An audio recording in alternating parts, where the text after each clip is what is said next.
Assalamualaikum teman-teman semuanya. Apa kabar? Semoga sehat selalu ya.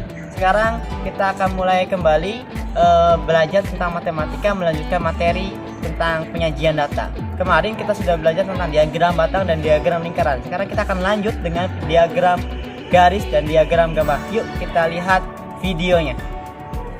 Oke teman-teman, bertemu lagi bersama Pak Fikri.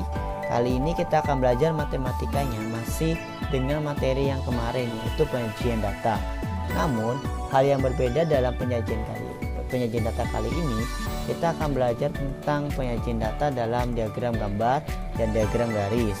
Yuk kita simak bagaimana kita membuat diagram gambar dan diagram garis. Yang pertama, kita akan belajar tentang diagram gambar teman-teman. Nah, di sini Pak Fikri sudah menyiapkan sebuah gambar yang teman-teman bisa amati bersama-sama.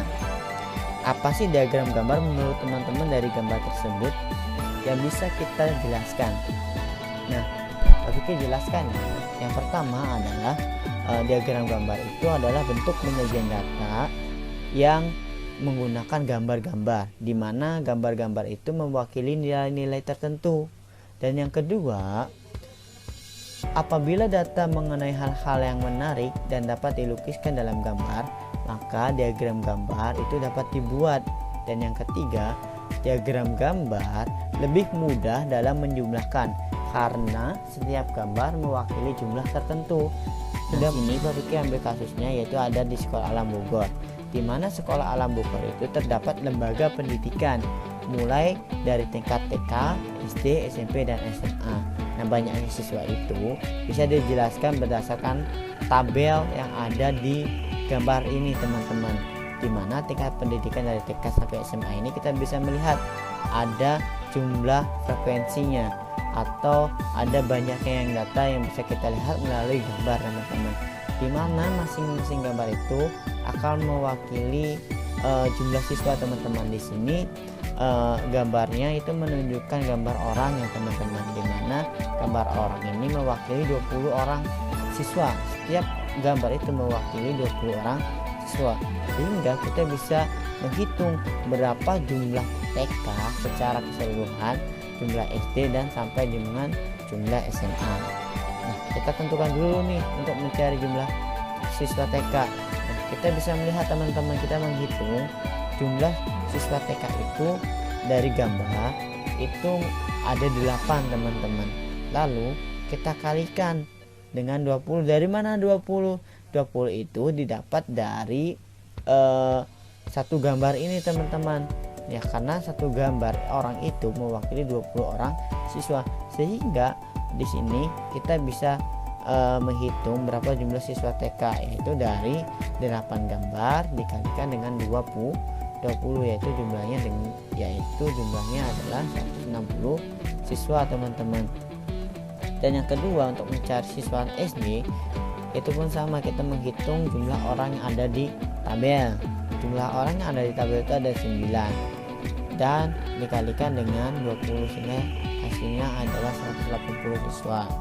Yang ketiga pun sama, kita melihat jumlah gambar orangnya dan dikalikan dengan orang yang mewakilinya, itu 20 orang satu gambar, dan dihasilkan 100 siswa. Untuk siswa SMA pun sama, dihitung ya teman-teman, tinggal dikalikan 6 dikalikan 20, yaitu 120 siswa.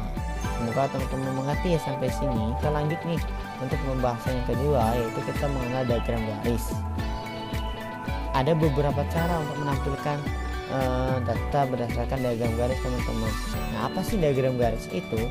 Diagram garis itu adalah diagram yang digunakan untuk mewakili data secara berkala dari waktu ke waktu.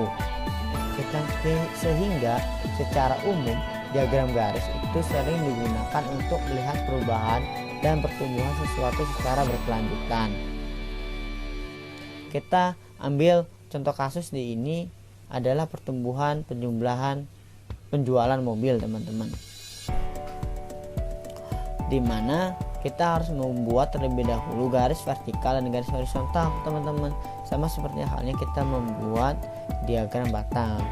Nah, di sini menunjukkan pertumbuhan penjualan mobil dari tahun ke tahun teman-teman. Di tahun 2015 jumlah mobil itu yang terjual adalah 35 dan ya sampai dengan tahun 2018 sekitar 49 mobil yang terjual.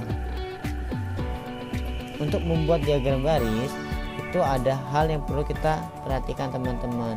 Yang pertama itu kita atur sumbu horizontal dan vertikal terlebih dahulu. Lalu dari sumbu vertikal dan horizontal itu kita tuliskan nama pada sumbu horizontal dan frekuensi pada sumbu vertikal teman-teman, sama halnya seperti kita membuat diagram data. Cuma yang perbedaannya di sini adalah kita harus membuat poin yang cocok dengan nilai, yang artinya kita membuat poin atau titik yang lebih besar untuk mudah dibaca oleh pembaca teman-teman. Titik itu harus sama dengan nilai frekuensi teman-teman, nilainya nggak boleh lebih ataupun kurang, jadi harus sama seperti nilai frekuensi banyaknya data yang ada pada tabel.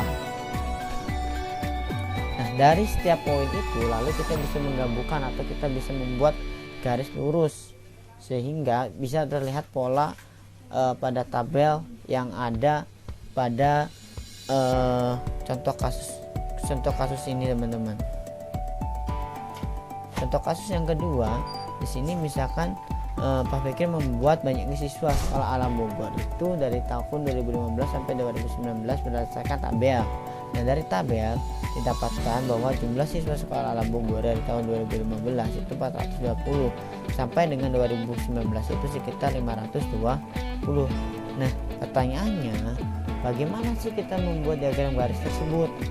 Nah, yang pertama yang perlu kita perhatikan adalah kita membuat tadi ya teman-teman, membuat garis tegak lurus dan mendatar terlebih dahulu atau garis vertikal dan horizontal, di mana garis vertikal itu harus mewakili frekuensi teman-teman, dan yang garis horizontal itu mewakili nama atau indikator pada tabel. Lalu kita membuat poin teman-teman, membuat poin sesuai dengan frekuensi. Di sini di tahun 2015 itu jumlah siswanya itu ada sekitar 420, sehingga kita membuat poinnya itu harus sesuai dengan frekuensinya, yaitu 420 yang ada pada tabel. Dan tahun selanjutnya yaitu 320, dimana kita bisa langsung menarik garis dari poin 1 ke poin ke 2, dan poin ke selanjutnya pun kita lakukan hal yang sama teman-teman. Oke, semoga teman-teman mengerti ya atas materi yang Pak Fikri sampaikan hari ini. Teman-teman, barusan kita sudah belajar tentang diagram garis dan diagram gambar. Ternyata kita tahu ya, bentuk penyajian data itu ternyata banyak ragamnya. Semoga teman-teman lebih paham lagi. Sampai jumpa di pekan depan. Assalamualaikum warahmatullahi wabarakatuh.